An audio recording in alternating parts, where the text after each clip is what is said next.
아멘.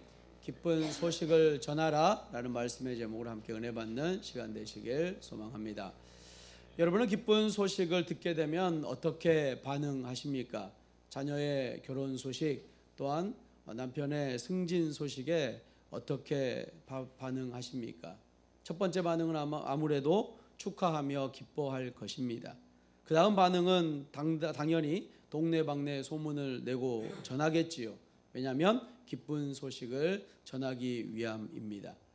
우리는 기쁜 소식을 지금 대하고 있습니다. 예수님의 탄생이지요. 예수님은 구약에서 예언했던, 그래서 기다리던 메시아가 이 땅에 오신 것입니다. 오늘 본문은 그 기쁜 소식과 함께 반응이 그려집니다. 그리고 하늘과 땅이라는 공간에서 이 반응은 또한 보여지지요. 하늘로부터 땅으로 내려오신 예수님의 탄생 소식, 그리고 하늘로부터 땅으로 이어지는 반응을 볼 수가 있습니다. 특별히 반응은 하늘에서 천사로부터 시작하여서 땅으로 목자들에게, 그리고 목자들로부터 그 소식을 전해들은 사람들까지 이어집니다. 여기서 목자들은 하늘의 반응과 땅의 반응을 이어주는 중요한 역할을 감당하지요. 먼저 좋은 소식에 대해서 살펴보도록 하겠습니다. 8절에서 9절 말씀 함께 합니다. 그 지역에 목자들이 밤에 밖에서 자기 양떼를 지키더니 주의 사자가 곁에 서고 주의 영광이 그들을 두루 비추매 크게 무서워하는지라. 아멘. 목자들은 밤중에 베들레헴 어느 들에서 자기 양떼를 돌보며 있었습니다. 하늘에 수많은 별들이 반짝이는 캄캄한 밤, 모두가 잠들어 있는 고요한 밤, 목자들은 그 밤에 양을 보호하기 위해 잠을 쫓으며 양을 지키고 있었죠. 그런데 그때 천사가 그들 가까이에 다가옵니다. 그리고 그 모든 어두움을 몰아내는 놀라운 빛이, 하나님의 영광이 목자들 주위에 비추게 됩니다. 캄캄한 밤에 갑자기 주위가 환해진 것이죠. 당신은 지금과 같은 조명이 있었겠습니까? 없었죠. 그들에게 유일한 빛은 모닥불이었을 것입니다. 그런 목자들은 지금까지 한 번도 경험해 본 적 없는 밝은 빛을 보게 되지요. 그 눈부신 빛이 목자들을 감싸게 됩니다. 그래서 목자들은 무서워하게 되죠. 아주 많이 두려워하게 됩니다. 사람들은 이처럼 천사가 나타나거나 초자연적인 일을 만나게 되면 두려워하게 되지요. 이럴 때 천사가 꼭 하는 말이 있습니다. 무서워하지 말라. 10절 말씀 함께 합니다. 천사가 이르되 무서워하지 말라. 보라, 내가 온 백성에게 미칠 큰 기쁨의 좋은 소식을 너희에게 전하노라. 아멘. 천사는 무서워하지 말라고 하고 자신이 전해야 하는 메시지를 분명히 전합니다. 천사가 먼저 좋은 소식을 전하죠. 쉽게 말하면 복음을 전합니다. 그들을 벌하기 위한 심판의 소식이 아니라 그들의 복을 위한 소식인 것이죠. 이 메시지는 큰 기쁨의 소식이었습니다. 모든 사람에게 임하게 될 놀랍고 커다란 기쁨을 전하는 소식 말입니다. 이 소식을 들은 사람들은 커다란 기쁨에 반응을 하게 되는 것이죠. 그 기쁜 소식이 무엇이었습니까? 어떤 내용이었습니까? 11절 말씀 우리 함께 합니다. 오늘 다윗의 동네에 너희를 위하여 구주가 나셨으니 곧 그리스도 주시니라. 아멘. 큰 기쁨의 소식은 구주, 다시 말해 구원자가 나셨다는 소식입니다. 구원자가 태어나셨습니다. 그럼 이것이 왜 기쁨의 소식이 될까요? 그 소식의 기쁨이 되는 이유는 세 가지의 질문으로 생각해 볼 수 있습니다. 첫 번째 질문은 언제라는 질문입니다. 이 소식이 기쁨이 되는 이유는 오늘 이루어졌기 때문입니다. 할렐루야. 오늘 구주가 나셨습니다. 먼 훗날에 일어날 일이 아니라 바로 지금 일어난 일이라는 것이죠. 모든 기다림은 끝이 났습니다. 그래서 기쁨이 되는 것이죠. 두 번째 질문은 어디서라는 질문입니다. 이 소식이 기쁨이 되는 이유는 다윗의 동네에 이루어졌기 때문이죠. 다윗의 동네에 구주가 나셨습니다. 이 일은 하나님의 약속 그대로 이루어진 사실이죠. 그냥 어쩌다가 우연한 일이 생긴 것이 아니라 처음부터 끝까지 하나님의 계획 가운데 이루어졌다는 사실입니다. 이 일을 통해 우리는 하나님의 신실하심을 엿볼 수 있죠. 그래서 기쁨이 되는 것입니다. 셋째로 누구라는 질문이죠. 이 소식이 기쁨이 되는 이유는 너희를 위하여 이루어졌기 때문입니다. 너희를 위하여 구주가 나셨습니다. 여기서 너희는 1차적인 사람은 목자들이겠지요. 천사가 이와 같이 말한 것은 이 소식이 개인에게 적용되는 측면이 강조되는 것입니다. 이 소식은 온 백성을 위한 소식일 뿐 아니라 각 개인을 위한 소식입니다. 그리고 목자들만 아니라 오늘 우리에게까지도 적용되는 소식입니다. 이 소식은 바로 나를 위한 소식인 거죠. 그래서 기쁨이 되는 것입니다. 그런데 이 소식이 왜 우리에게 기쁨이 되는 좋은 소식일까요? 첫 번째는 더 이상 기다림이 필요 없는 이미 이루어진 일이기 때문입니다. 그리고 하나님의 약속 그대로 이루어진 일이기 때문입니다. 또한 우리를 위해, 바로 나를 위해 이루어진 일이기 때문입니다. 그래서 우리에게 좋은 소식이 되는 것이죠. 우리에게 복음이 되는 것입니다.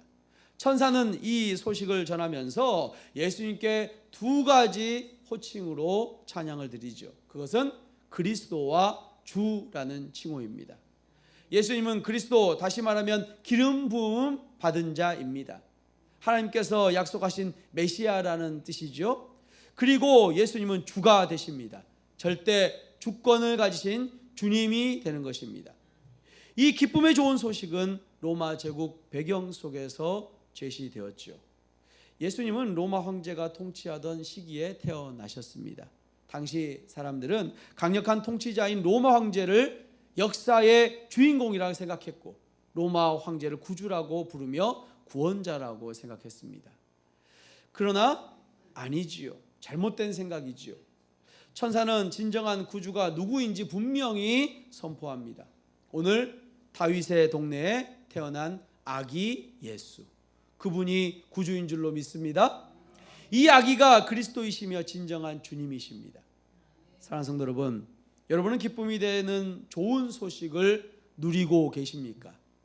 예수님이 이 땅에 태어난 소식은 2000년 전에 있었던 하나의 사건에 머물지 않습니다. 중요한 것은 이 소식이 메시아가 오늘 나를 위하여 약속대로 오셨다는 사실입니다. 우리의 주인 되신 그리스도께서 오늘 나를 위해 오셨다는 사실이죠. 만약 2000년 전의 사건으로 끝났다면 우리는 지금 이곳에 있을 이유가 없습니다. 왜냐하면 2000년 전 사람들에게만 메시아요 구주가 되기 때문이지요. 2000년 전에 태어나신 예수님은 오늘 나를 위한 예수님이십니다. 예수님은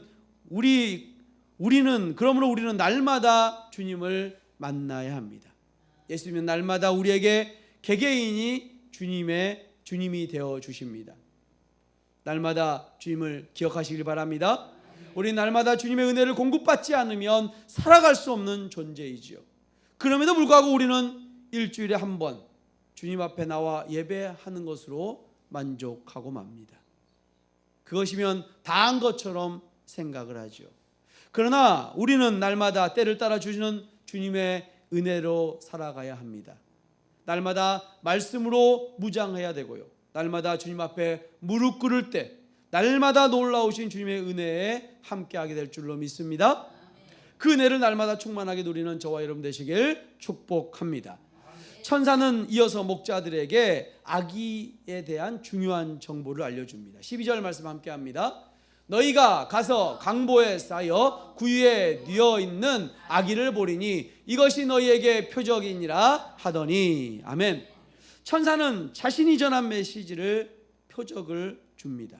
갓 태어난 아기가 강보에 쌓여 있는 것은 너무나 당연한 일입니다. 하지만 구유에 뉘어 있는 것은 아주 특별한 일이지요. 구유는 무엇입니까? 짐승들의 여물통, 밥그릇 아니겠어요? 다윗의 자손으로 이 땅에 오신 구주이자 메시아이신 아기 예수님은 가축을 위한 장소였던 그곳에서 태어난 것입니다. 그리고 그분의 침대는 구유였지요.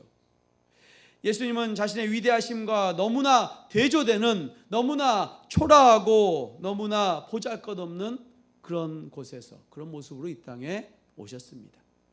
이러한 예수님의 탄생의 모습은 앞으로 주님이 하실 일을 잘 보여줍니다. 이제 이 좋은 소식의 반응을 좀 그려보려고 합니다. 먼저 그 반응은 하늘로부터 시작합니다. 13절 14절 말씀 함께 합니다. 호련히 수많은 천군이 그 천사와 함께 하나님을 찬송하여 이르되 지극히 높은 곳에서는 하나님께 영광이요 땅에서는 하나님이 기뻐하신 사람들 중에 평화로다 하시니라. 아멘. 천사들은 하나님에게 하늘에서 하나님께 영광을 돌리며 찬송을 합니다. 그리고 땅에서는 사람들이 평화를 누리지요. 여기서 평화는 단순히 전쟁이 없는 상태를 말하는 것이 아닙니다.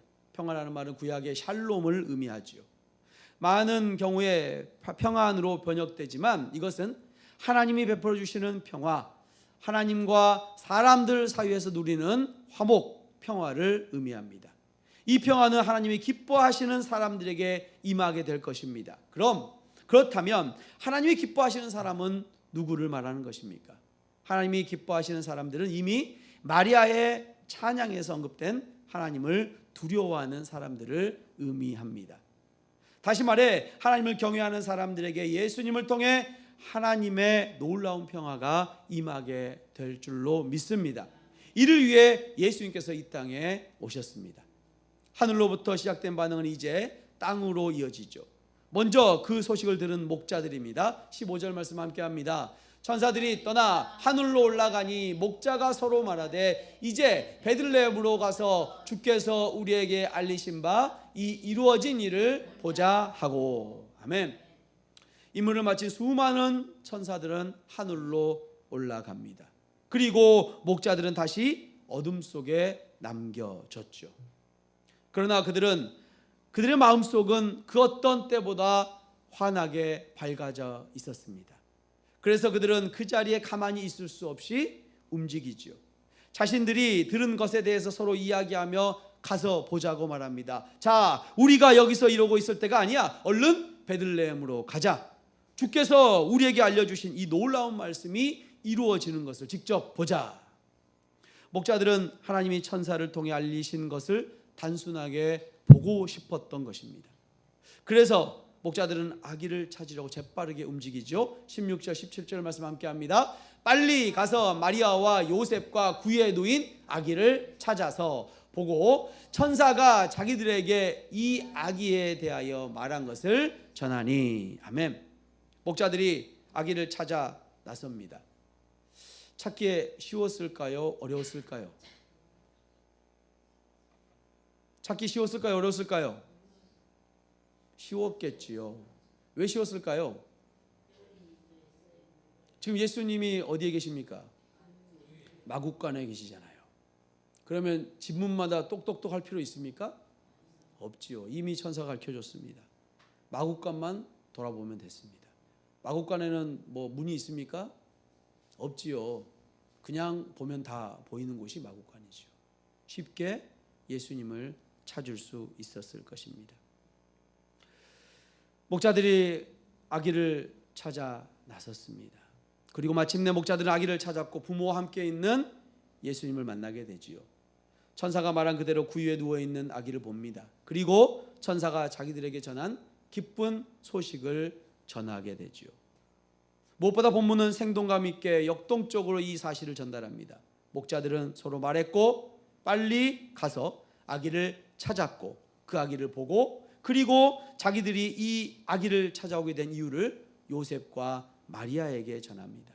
뿐만 아니라 다른 사람들에게도 전합니다. 18절 말씀입니다. 듣는 자가 다 목자들이 그들에게 말하는 것들을 놀랍게 여기되. 아멘.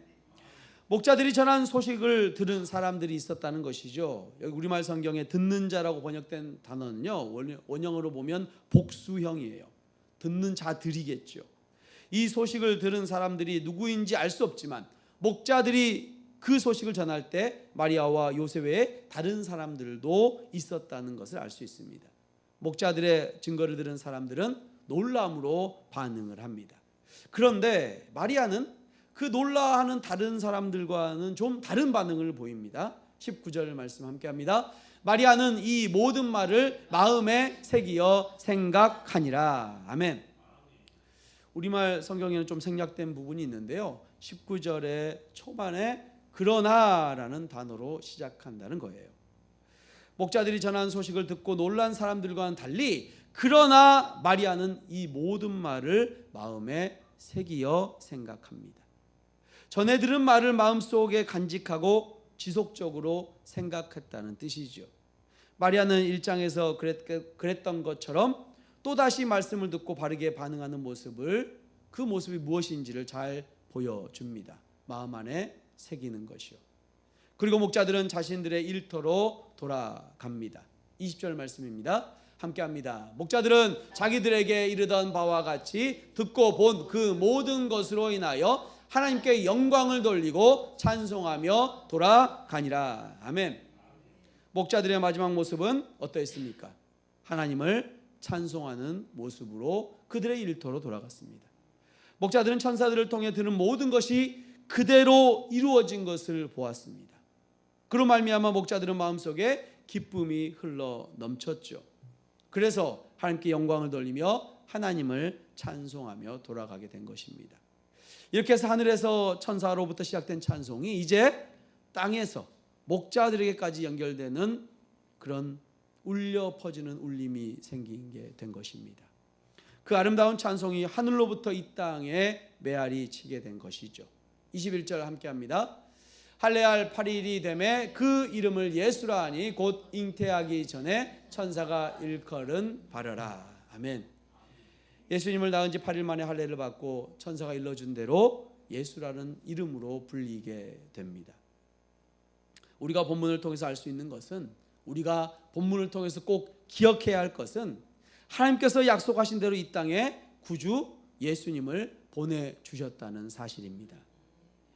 예수님이 다윗의 동네에 다윗의 자손으로 태어나셨습니다. 이 예수님이 하나님이 약속하신 구주 그리스도 주님이 되신 것입니다. 그리고 계속 이어지는 누가복음의 기록을 통해서 이 땅에 예수님이 오셔서 어떤 일을 하셨는지 분명히 전해지고 있습니다. 따라서 우리가 주목해야 할 것은 구유가 아닙니다. 우리가 주목해야 할 것은 구유에 누워 계신 아기 예수님이십니다. 구유에 누워져 있는 이 아기가 우리의 구주이십니다. 하나님의 약속하신 그리스도요 메시아이십니다. 그분이 우리의 주님이신 줄로 믿습니다. 하나님의 말씀하신 대로 하나님이 정하신 완벽한 때가 되었을 때에 하나님이 그 모든 약속을 성취하심으로 예수님을 이 땅에 보내주셨습니다. 우리에게 참된 평화를 선물로 주신 것이죠. 우리는 이제 예수님을 통해 평화를 누릴 수 있습니다. 그래서 이것이 우리에게 참 기쁨, 큰 기쁨이 되는 줄로 믿습니다. 그래서 이것이 우리를 위한 좋은 소식입니다. 그렇습니다. 우리에게 필요한 것은 구주입니다. 누구도 예의 없이 우리 모두에게 필요한 것은 구주입니다. 우리 스스로는 도저히 어찌할 수 없는 죄를 해결해 주신 구주, 우리를 사망에서 영원한 멸망에 구해 주시는 구주, 우리는 구주가 필요합니다. 우리는 구주 없이는 안 됩니다. 소망이 없습니다. 그래서 하나님이 우리를 위해 구주 예수님을 이 땅에 보내주셨습니다. 평화가 없는 자에게 평화를 주시기 위해, 소망이 없는 자에게 소망을 주시기 위해, 기쁨이 없는 자에게 기쁨을 주시기 위해, 생명이 없는 자에게 생명을 주시기 위해 예수님이 이 땅에 오신 줄 믿습니다. 또한 구주가 오셨다는 이 좋은 소식을 들은 목자들은 빨리 달려가서 이 일이 이루어졌는지 확인했습니다. 자신이 들은 것을 또한 다른 사람에게 전했지요. 그리고 하나님께 영광을 돌리며 찬송을 올려드렸습니다.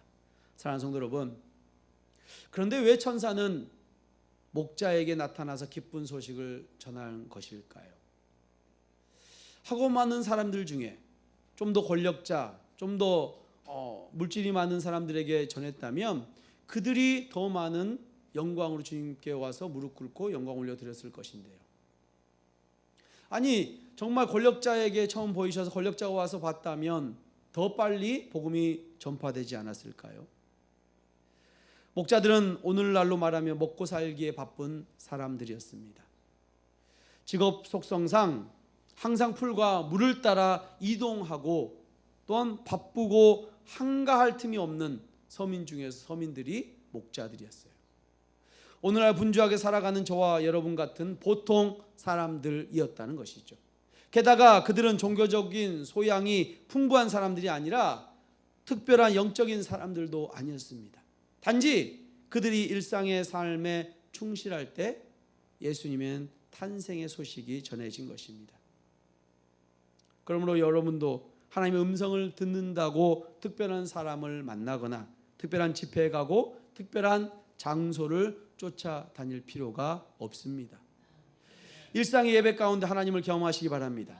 일상적으로 말씀을 묵상하다가 찬송하다가 기도하다가 영적인 체험을 하시는 분이 되시길 소망합니다.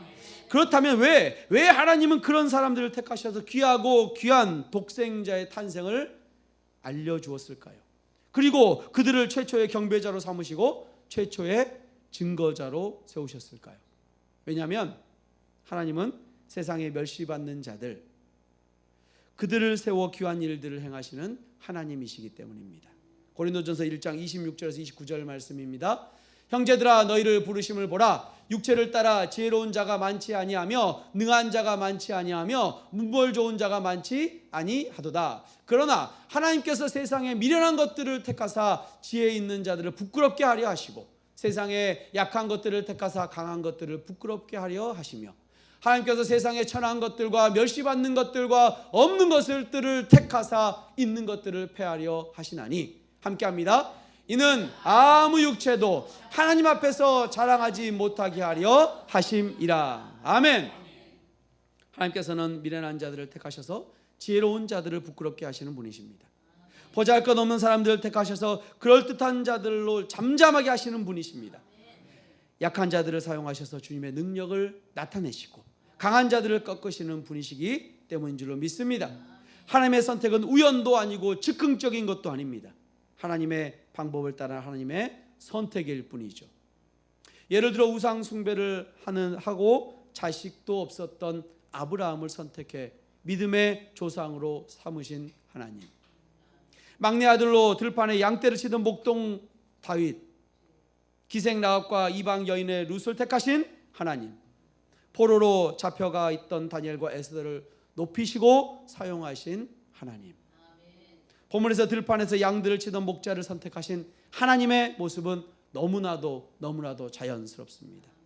아울러 저와 여러분을 그렇게 선택하셔서 부유하게 하시고 높여주시고 귀하게 사용하시겠다 하나님을 기대하시길 바랍니다. 그러므로 말씀이 여러분들의 삶의 현실이 되는 것을 기대하시는 믿음을 갖는 저와 여러분 되시길 소망합니다.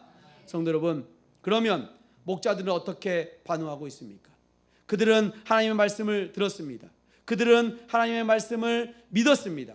그리고 그들은 그 들은 말씀이 이루어짐을 보았습니다. 그래서 그들은 그 들은 말씀을 전했습니다.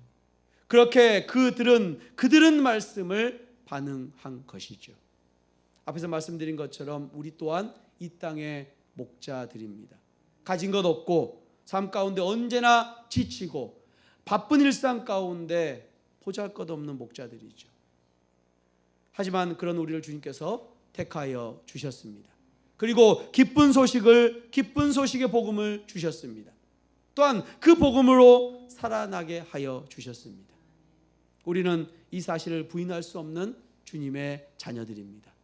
그렇다면 우리는 어떤 삶을 살아야 될까요? 주님 말씀 앞에 들은 대로 어떻게 우리는 반응해야 됩니까? 말씀을 듣고 순종해야지요. 그리고 무엇보다 그 말씀을 전하는 자로 살아가야 됩니다. 주님 주신 기쁜 소식을 전하는 자 말입니다. 결국 그 일은 주님을 찬양하는 일이요, 주님께 영광 올려드리는 일입니다. 이 복음 전파함은 우리의 어떠함과 상관이 없습니다. 우리의 감정과 우리의 삶의 그런 환경과 관계가 없다는 것이죠. 말씀을 들은 자가, 구원의 은혜를 받은 자가 행할 마땅한 일이 전하는 일인 줄로 믿습니다. 우리는 이 사실을 기억하며 담대히 기쁜 소식을 전하는 자가 되어야 될 줄로 믿습니다. 언제나 예수 그리스도의 기쁜 소식을 전하는 주님의 은혜교회 성도님들 되시길 주님의 이름으로 축원합니다. 아멘.